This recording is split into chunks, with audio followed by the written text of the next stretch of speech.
रास्ता कड़े शिशुकन्या को धरी छिड़ा होते हेले किए जानी एमती ट्राक्टर आसी हठात पिटी हो घटनास्थल झीर जीवन चली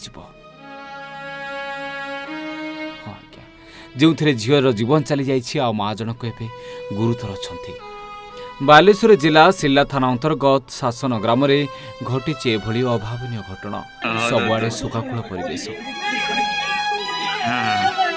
सिल्ला थाना अंतर्गत पणसा ग्रामर रश्मिता महाल शासन ग्राम में थिबा निजर संपर्कियों घर को बुलिबाकू आसीथिया बेले अपराह्न निज देढ़शुर शिशुकन्या को धरी रास्ता कड़े छिड़ा होइथिले।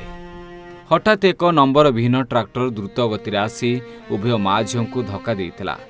घटनास्थल में झील पूजा महाल मृत्यु हो जाइथिबा बेले रश्मिता गुरुतर होइथिले। तेज स्थानीय लोके रश्मिता को गुरुतर अवस्था उद्धार कर हस्पिटाल में भर्ती कराइथिबा बेले क्षतिपूरण दाबी घटनास्थल में उत्तेजना देखा मिलता। तेज उत्त्यक्त लोके ट्राक्टर समेत ड्राइवर को अटक रखिते। खबर पाई सिल्ला थाना पुलिस घटनास्थल में पहुंची उत्त्यक्त लोकों को बुझासुझा करने सह अधिक तदंत जारी रखिछि।